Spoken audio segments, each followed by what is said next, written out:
கர்த்தருடைய நாமம் மகிமைப்படுவதாக. நம் ஆண்டவருடைய வார்த்தைக்கு நேராய் கடந்து செல்லுவோம். கடந்த 2 நாட்களும் இந்த ஒருமனப்பாட்டின் வல்லமைய குறித்து நம்ம பார்த்துக் கொண்டு வருகிறோம். இந்த ஒருமனம் எவ்ளோ முக்கியமானது. முதல் நாள்ல காடோட நமக்கு அந்த ஒருமனம் அவசியம். எனிமி எப்படி அந்த ஒருமனதை கெடுத்தான், அதன் மூலமாக நாம் என்னென்ன இழந்தோம் அப்படின்றத குறித்து நம்ம பார்த்தோம். நேற்றைய தினத்துல குடும்பத்துல ஒரு மனம். புரியுதுங்களா? என்னது? குடும்பத்துல ஒரு மனம். குடும்பத்துல எப்படி ஒரு மனம் கெடுக்கப்படுகிறது? ஏன்னா எனிமி ஃபர்ஸ்ட் அந்த கணவன் மனைவிக்குள்ளாக அ ஒரு அவங்களுக்குள்ள நுழைஞ்சு, தேவன் மேல இருந்த அந்த உறவ பிரேக் பண்ணி, அவன் தேவனுக்கும் மனுஷனுக்கும் இருந்த உறவ மட்டும் இல்ல, மனுஷனுக்கும் மனுஷிக்கும் இருந்த நல்ல உறவையும் அவன் என்ன பண்ணிட்டான்? ஸ்பாயில் பண்ணிட்டான் அப்படின்றத குறித்து நான் நேற்றைய தினத்துல சொன்னேன். இப்ப அடுத்தது இன்றைக்கு நாம் பார்க்க போகிறது என்ன அப்படின்னா, நம்ம கூட இருக்கிற மற்றவர்கள், அவர்களோட நம்ம என்ன பண்ணணும்? ஆமா. ஒரு மனம் உள்ளவர்களாக இருக்க வேண்டும். மத்தவங்களோட நம்ம ஒரு மனம் உள்ளவர்களாக இருக்கணும். சிலுவை அப்படின்ற ஒரு காரியத்த குறித்து நான் எப்பவுமே சொல்லும்போது இந்த காரியத்த சொல்லுவேன். என்ன அப்படின்னு பார்த்தீங்கன்னா, சிலுவை எதற்கு அடையாளமா இருக்குது அப்படின்னா, பார்த்தீங்கன்னா கிராஸ். கிராஸ நீங்க பார்க்கும்போது உங்களுக்கு என்ன ஞாபகம் வரணும் அப்படின்னா, இயேசு சிலுவையில என்ன செஞ்சார் அப்படின்றது ஞாபகம் வரணும். ஆனா, இப்ப நான் என்ன சொல்றேனோ, அதுதான் உங்களுக்கு ஞாபகம் வரணும். சிலுவையில. ஏன்னா, அதுதான் சிலுவையில நடந்துச்சு. இந்த 2 நாள் சொன்னேன் பார்த்தீங்களா? இதுதான் சிலுவையில நடந்துச்சு. அப்டின்னா, சிலுவையினுடைய அந்த கிராஸ நீங்க உற்று நோக்கும்போது, அது மேல இருந்து கீழ, அப்புறம் லெஃப்ட்ல இருந்து ரைட். புரியுதுங்களா?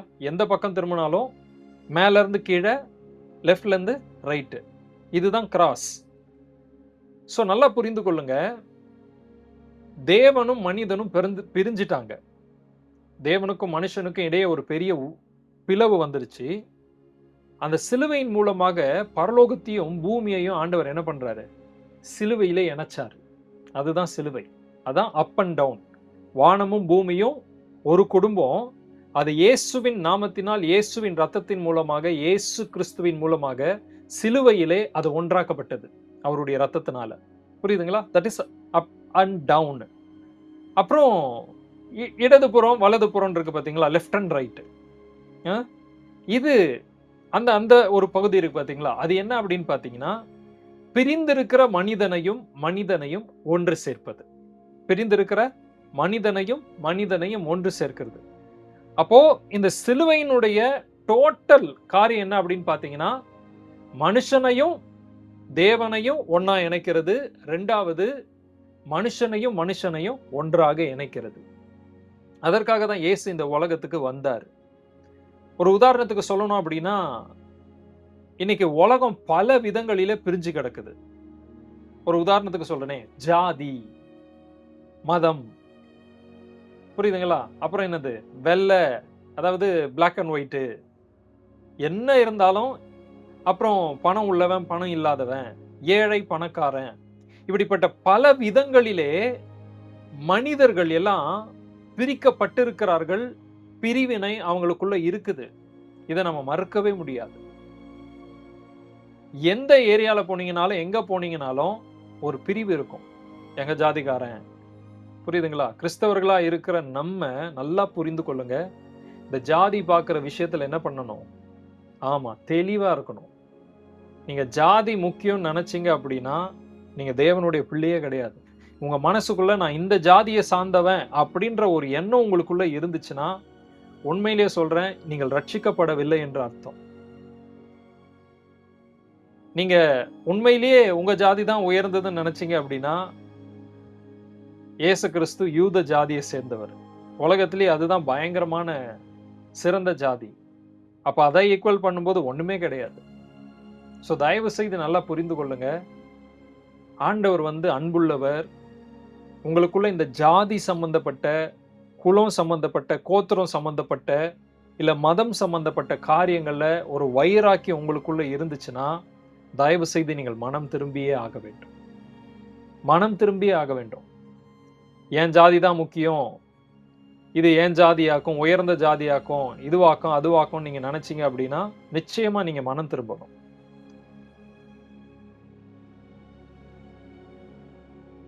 ஐ அம் ரெடி டூ மத்தவன் சாப்பிட்ட எச்ச தட்டுல கூட நான் சாப்பிடுறதுக்கு தயாருங்க. எனக்கு பிரச்சனையே கிடையாது. புரியுதுங்களா? அது ஏழையா இருக்கட்டும், பணக்காரனா இருக்கட்டும், இல்ல உயர்ந்தவனா இருக்கட்டும், எந்த ஜாதிக்காரனா வேணா இருக்கட்டும். ஐ அம் ரெடி ஃபார் தட். அவன் கால கழுவுறதுக்கு கூட நான் தயாரா இருக்கிறேன். புரியுதுங்களா? ஏன்னா இந்த மென்டாலிட்டி நமக்குள்ள வரணும். சோ இயேசு கிறிஸ்து இந்த பூமிக்கு உண்மையிலேயே இயேசு கிறிஸ்து இந்த பூமிக்கு யூத ஏன்னா ரட்சிப்பு யூதர்களின் வழியா வரணுன்றதுக்காக அப்படி வந்தாரு. அவர் வந்தது யூத குலத்துல வந்தாலும், யூத கோத்திரத்துல வந்தாலும், யூதர்களுடைய அந்த காரியங்களின் அடிப்படையில் அவர் வந்தாலும், அவர் ஊழியம் செஞ்சதெல்லாம் பார்த்தீங்க அப்படின்னா, அவருடைய சொந்த ஜனங்கள், சொந்த மக்களுக்கு அவரு அதிகமா ஊழியம் செய்யல. அத விட்டு வெளியில போய் புறஜாதி, புறதேசத்தாருக்கு தான் வந்து சுவிசேஷம் அறிவிச்சார் அதிகமா.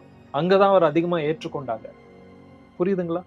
இயேசு அவங்களுடைய சொந்த ஊர்லயே, சொந்த வீட்லயும் அவர வந்து சொல்லியிருக்கிறாரு. எந்த தீர்க்கதரிசியும் தன் சொந்த ஊர்ல கனம் அடையான். சொந்த ஊர்ல அவர் மிராக்கிளே பண்ணல. ஏன்னா அவங்களுடைய அவிசுவாசத்தை நிமித்தம் சொல்லி போட்டிருக்கு. சோ அப்ப ஜீசஸ் வந்து இந்த பூமிக்கு ஏன்னா ரட்சிப்பு யூதர்கள் வழியா வரணும்ன்றது தேவனுடைய சித்தம்ன்றதுனால அப்படி வந்தாரு. ஆனா காட் ஜாதி, இன, மொழி, மதங்களுக்கு அப்பாற்பட்ட ஒருவர். அத நல்லா நீங்க புரிந்து கொள்ளணும். சோ அவர் என்ன பண்றாரு? வந்துட்டாரு. மனுஷனா அவர் வந்துட்டாரு. அவர் வந்து 12 பேர சூஸ் பண்றாருங்க. நான் இப்ப பேசிட்டு இருக்கிறது ஒரு மனதின் வல்லமையில மற்றவர்கள் மற்றவர்களுக்கும் நமக்கும் இடையே ஒரு ஒரு நல்ல ஒரு மனம் உண்டாயிருக்கணும் அப்படின்றத பத்தி பேசுறேன். புரியுதுங்களா?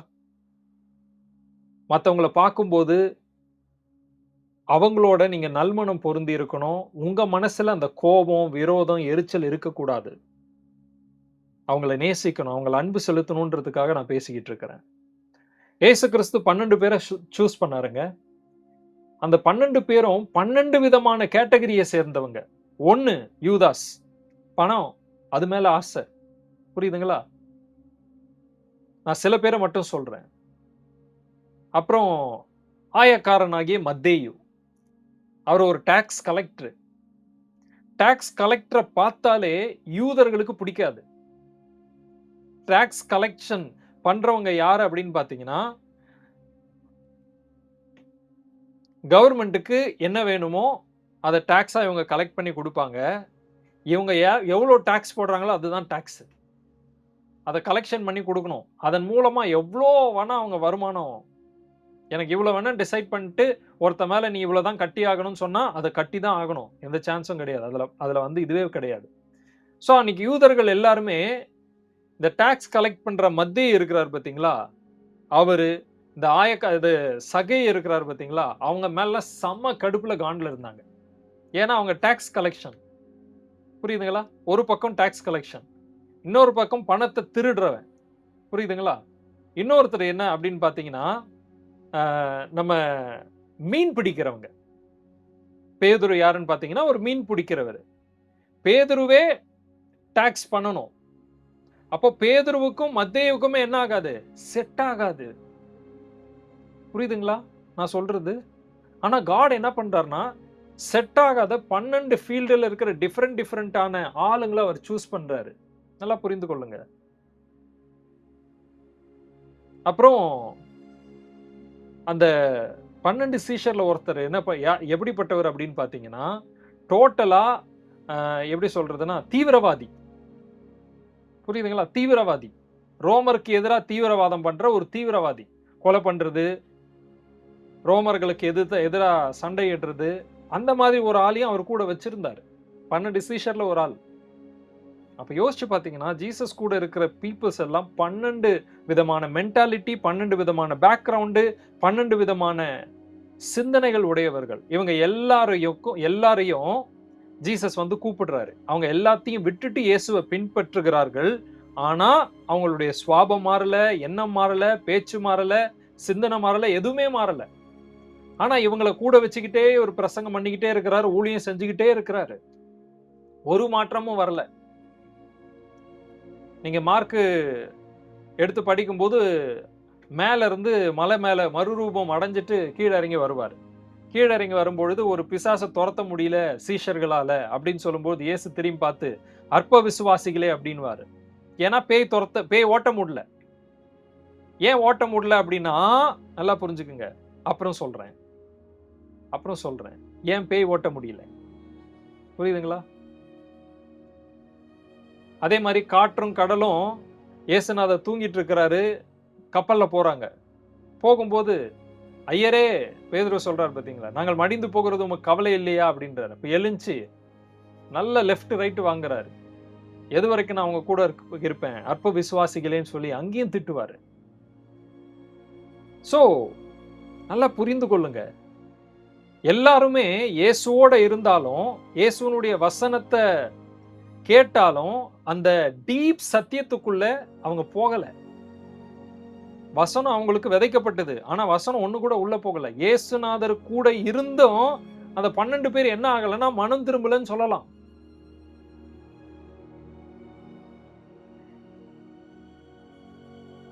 ஆனா அந்த 12 பேர 3 1/2 வருஷம் ஒண்ணு வச்சு ஊழியம் செஞ்சாரு பார்த்தீங்களா, அது உண்மையிலேயே பெரிய ஊழியங்க. சாதாரண ஊழியம் கிடையாது. ஏன்னா ஒருத்தன கண்டா ஒருத்தனுக்கு பிடிக்கவே பிடிக்காது. இப்ப இந்த சூழ்நிலையில இயேசு கிறிஸ்து சொல்றாரு, "நான் பரலோகத்துக்கு போறேன்" அப்படின்றாரு. உடனே ஒவ்வொருத்தனுக்கும் என்ன ஆசை தெரியுமா வருது? நான் தான் அடுத்த தலைவரா வரணும். நான் தான் நெக்ஸ்ட் லீடர். ஜீசஸ்க்கு அப்புறம் நான் தான் நெக்ஸ்ட் லீடர் அப்படின்னு ஒருத்தனும். ஜான் நினைக்கிறாரு, பீட்டர் நினைக்கிறாரு, ஜேக்கப் நினைக்கிறாரு. நான் தான் நெக்ஸ்ட் லீடர். யோவானும் யாக்கோபும் மார்க்ல இயேசு கிறிஸ்து கிட்ட வந்து சொல்லுவாங்க. அவர் வந்து நான் சீக்கிரம் மரிக்க போறேன், பரலோகத்துக்கு போறேன். என்னைய வந்து கொன்னு போட போறாங்க எருசலேம்ல அப்படின்னு சொல்லிட்டு இருக்கும்போது, அங்க அப்ப வந்து பேசுவாங்க. யாக்கோபும், யோவானும் வந்து ஜீசஸ் கிட்ட வந்து கேட்பாங்க. நாங்க உங்ககிட்ட ஒண்ணு கேட்கணும். சொல்ல என்ன வேணும் அப்படின்னுவாரு. இல்ல உங்களுடைய ராஜ்யம் வரும்பொழுது வலது பரிசத்துல ஒருத்தரு, இடது பரிசத்துல ஒருத்தரு. நாங்க 2 பேரும் இருக்கணும். அப்படின்னு கேட்கும்போது, ஐயோ! அது ரொம்ப கஷ்டம். ஏன்னா நான் குடிக்கிற பாத்திரத்த நீங்க குடிக்கவும், பானம் பண்ணவும் உங்களால கூடாது அப்படின்னுவாரு. இல்ல முடியும் எங்களால அப்படின்னு சொல்லுவாங்க. கட்டாயம் முடியும். ஆனாலும் பரலோகத்துல இருக்கிற என் பிதாவினுடைய சித்தம் இல்லாம ஒருத்தனையும் ஆமா என்னுடைய வலது பரிசத்திலும், இடது பரிசத்திலும் உட்கார முடியாதுன்றுவாரு. பாத்தீங்கன்னா, அங்க கூட அவர் பக்கத்துல உட்காரணும்னு சொல்லி அந்த சீட்டுக்கான ஒரு போராட்டம் நடக்குது. அத பார்த்து அந்த 2 விஷயத்த அவங்க அவங்க ஜீசஸ் கிட்ட இப்படி பேசின உடனே, மத்த சீஷர்கள் எல்லாம் 10 பேர் அவங்கள அவங்கள அப்படியே பார்க்கிற பார்வைய செம்ம காண்டுல, கடுப்புல பார்க்குறாங்க. அப்படி அந்த 12 பேர் கிறிஸ்துவோட இருந்தாங்க, ஊழியம் செஞ்சாங்க, பேய் ஓட்டுனாங்க. இயேசு வந்து 2, 2 பேரா அனுப்புறாரு. பேய் ஓட்டிட்டு, அற்புத அதிசயம்லாம் செஞ்சுட்டு வந்து சொல்றாங்க, "நாங்க உமது நாமத்தினால பிசாசுகளை துரத்தினோம்." அப்ப சொல்றாரு, "பரலோகத்துல உங்க நாமம் எழுதப்பட்டிருக்கிறது. அதுக்கு சந்தோஷப்படுங்க. பேய் ஓட்டுனதுக்கு இதெல்லாம் சந்தோஷம்." அப்போ அவங்க என்ன பண்றாங்க? எதுவுமே இல்ல. இயேசு பேய் ஓட்டுறதுக்கு அனுப்புறாரு, ஹீலிங் பண்றதுக்கு அனுப்புறாரு. எல்லாமே செய்றாங்க. ஆனா ஹார்ட் ட்ரான்ஸ்பார்ம் ஆகல. ஹார்ட் வந்து நான் தான் முதல்ல இருக்கணும். நான் தான் நெக்ஸ்ட் லீடரு. நான் தான் அடுத்தது. நான் தான் அடுத்ததுன்னு சொல்லி ஒருத்தருக்குள்ள ஒருத்தர் விரோதம், கோபம், எரிச்சல் இது எல்லாம் இருந்துச்சு.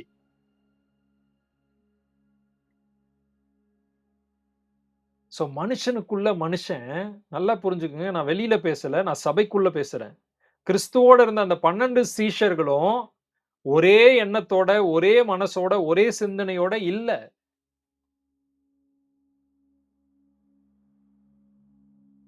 இப்படிப்பட்ட ஆளுங்கள வச்சு அவர் எப்படி ஊழியம் செஞ்சாருன்னு நமக்கு ஆச்சரியமா இருக்குது. ஆனா செஞ்சாரு. கடைசி நேரம் வந்துச்சு. எல்லாரும் அவர விட்டுட்டு ஓடிட்டாங்க.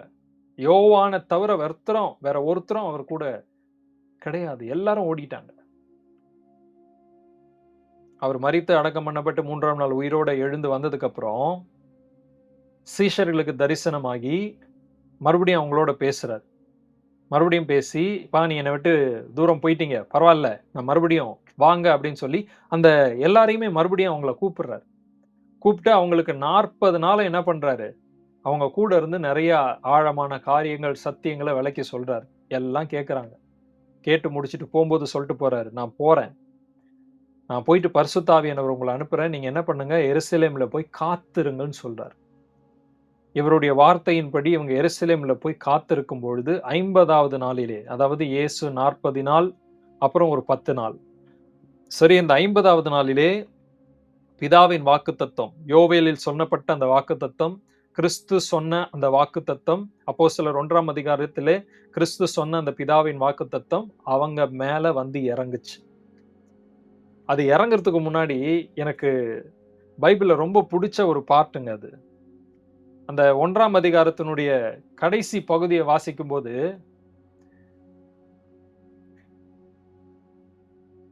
சீஷர்கள்ல ஒருத்தர் இறந்துட்டாரு. யூதாஸ் காரியத்து. இப்ப அடுத்தது யாராவது ஒருத்தர சூஸ் பண்ணணும். அப்போ யார சூஸ் பண்ணலான்னும் போது, பீட்டர் எழும்பி நின்னு, நம்ம வந்து சீட்டு போட்டு பார்ப்போம். அப்படின்னு சொல்லி அவர் தான் லீடர் மாரி பேசுவாரு.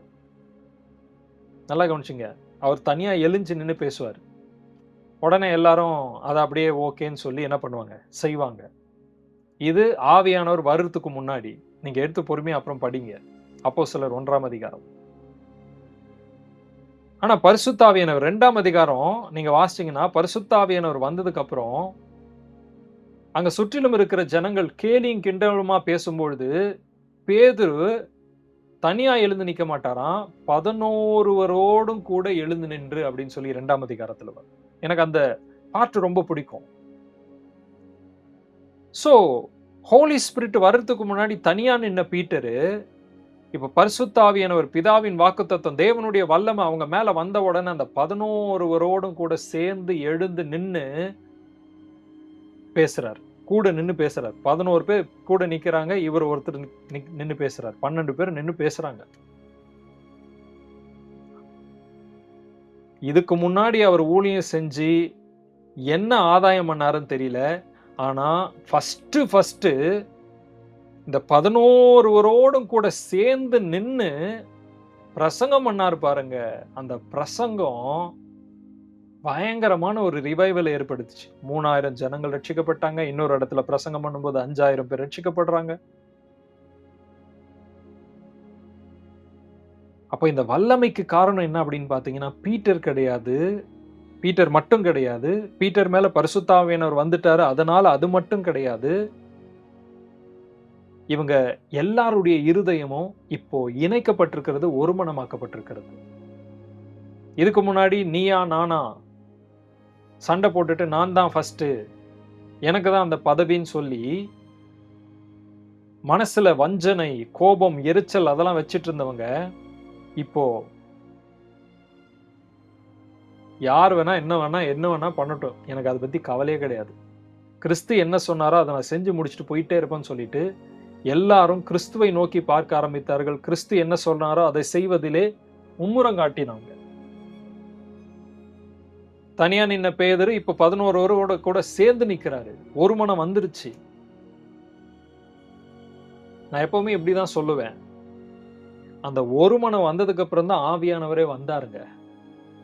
அந்த ஒரு மனம் வந்ததுக்கு அப்புறம் தான் வல்லமையே வந்துச்சு.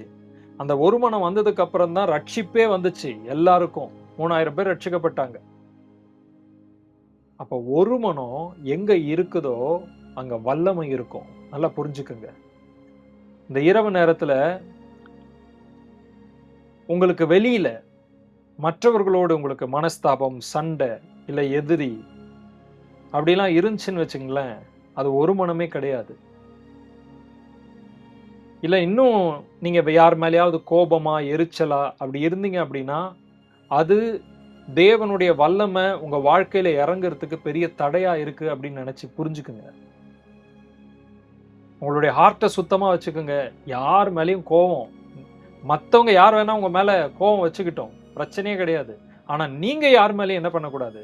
கோபமோ, எரிச்சலோ, பொறாமையோ, தூஷணமோ, வம்பு எதுவுமே என்ன பண்ணாதீங்க. பேசாதீங்க. உங்க ஹார்ட்ட சுத்தமா வச்சுக்குங்க. மைண்ட சுத்தமா வச்சுக்குங்க. பேசுற வார்த்தைகள் சுத்தமா இருக்கட்டும். இந்த குரூப்ல இருக்கிற ஒவ்வொருத்தரையும் பார்த்து நான் சொல்றேன். யாரையும் விட்டு குடுத்துறாதீங்க. இவங்க சரியில்ல, அவங்க சரியில்லன்னு சொல்லிட்டு இந்த குரூப்புக்குள்ள இருக்கிற ஒவ்வொரு நபர பத்தி குறை பேசாதீங்க. நீங்க அப்படி பேசுறவங்க கிடையாது. நீங்க தேவனுடைய வல்லமையில நிரப்பப்படணும், நடத்தப்படணுன்றதுக்காக நான் சொல்றேன். நம்ம மேல கர்த்தருடைய வல்லமை, கர்த்தருடைய ஆவியானவர் ஊற்றப்படணுன்றதுக்காக நான் பேசிக்கிட்டு இருக்கிறேன். இன்னைக்கு தேசங்கள் பிரிஞ்சிருக்கிறது. ராஜ்யங்கள் பிரிஞ்சிருக்கிறது. ஆனா இயேசு கிறிஸ்து இந்த பூமிக்கு மனிதனாக பிறந்து வந்ததனுடைய நோக்கம் என்ன தெரியுமா? பூமியிலே சமாதானம் உண்டாக்குவதற்காக. சமாதானம் அப்படின்றது 2 பேர ஒண்ணா ஆக்குறது தான்.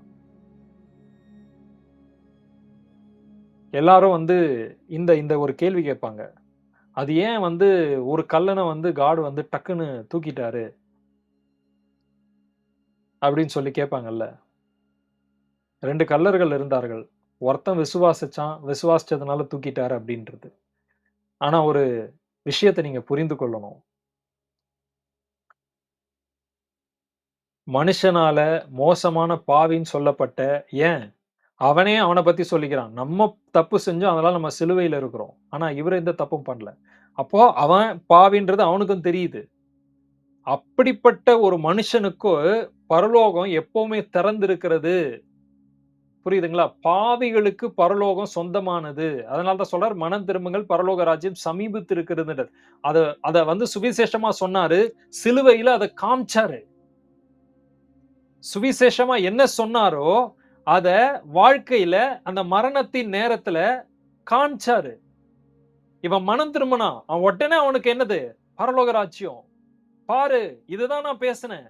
இதுதான் நான் சொன்னேன். நீ மனம் திரும்பினனா உனக்கு பரலோக ராஜ்யம் நிச்சயம். ஏற்றுக்கொள். மனம் திரும்பு. சோ அந்த சிலுவையில அந்த கள்ளன், அந்த சம்பவம் அவன் இயேசுவ விசுவாசித்ததுனால பரலோகத்துக்கு போனான்றது ஒரு பக்கம் இருந்தாலும், மனம் திரும்புங்கள் பரலோக ராஜ்யம் சமீபத்திருக்குன்னு சொல்லி என்ன என்ன பிரசங்கம் பண்ணாரோ, அத செய்து காமிச்சாருங்க அந்த இடத்துல. சிலுவையில செஞ்சு காமிச்சாரு. எல்லாருக்கும் அதன் மூலமாக ஒரு சத்தியத்த வெளிப்படுத்திட்டு போனாரு. எப்பேர்ப்பட்ட பாவியானவனா இருக்கட்டும், எப்பேர்ப்பட்ட பாவம் உன் வாழ்க்கையில இருந்தாலும், அத பத்தி ஒரு பிரச்சனையும் கிடையாது. பரலோக ராஜ்யம் உனக்காக ஆயத்தமா இருக்கு. நீ மனம் திரும்பிட்ட அப்படின்னா, நீ என்ன விசுவாசிச்சுட்ட அப்படின்னா, உனக்கு இது ரொம்ப ஈஸியான ஒரு வழி. என் மூலமா நீ உள்ள வரலாம். ஐ அம் யுவர் வே அப்படின்னு சொல்லி, அந்த சிலுவையிலே தன்னையே அவர் பலியாக, தன்னையே அவர் வழியாக, தன்னையே அவர் சத்தியமாக, அந்த அந்த அந்த சிலுவை அந்த பிளேஸ் சாதாரண ஒரு பிளேஸ் கிடையாது. என்ன பிரசங்கம் பண்ணாரோ, அந்த இடத்துல அத செஞ்சு காமிச்சாரு. சத்தியம். அதுதான் சத்தியம். செய்யறது தான் சத்தியம். சொல்றது கிடையாது. பிரசங்கம் யார் வேணா பண்ணிரலாம். பிரதர் ஜான் மாரி நீங்க யார் வேணா பிரசங்கம் பண்ணிரலாம். அதெல்லாம் ஒரு பெரிய விஷயமே கிடையாது. ஆனா இயேசுநாதர் மாரி செய்யணும் நம்ம எல்லாரும். அதுதான் சத்தியத்த வெளிப்படுத்துறது. புரியுதுங்களா? சோ அப்ப நானே வழி, நானே சத்தியம், நானே ஜீவன்னாரு பாத்தீங்களா? அது 3த்தையும் அந்த இடத்துல அவர் வெளிப்படுத்தினாருங்க. நீ பரலோகத்துக்கு போறதுக்கு நான் தான். என்ன தவிர வேற வழி கிடையாது. அப்படின்னு சொல்லி, இவன் என்ன விசுவாசிச்சான். இவனுக்கு நான் இவன் எவ்வளவு பெரிய பாவியா இருந்தாலும், இவனை என் கூடயே நான் கூட்டு போறேன். அப்படின்னு சொல்லிட்டு, பரலோக ராஜ்யம் சமீபத்தில இருக்கிறது. மனம் திரும்பு. அப்படின்றத காமிச்சாரு. ஐ அம் த வே.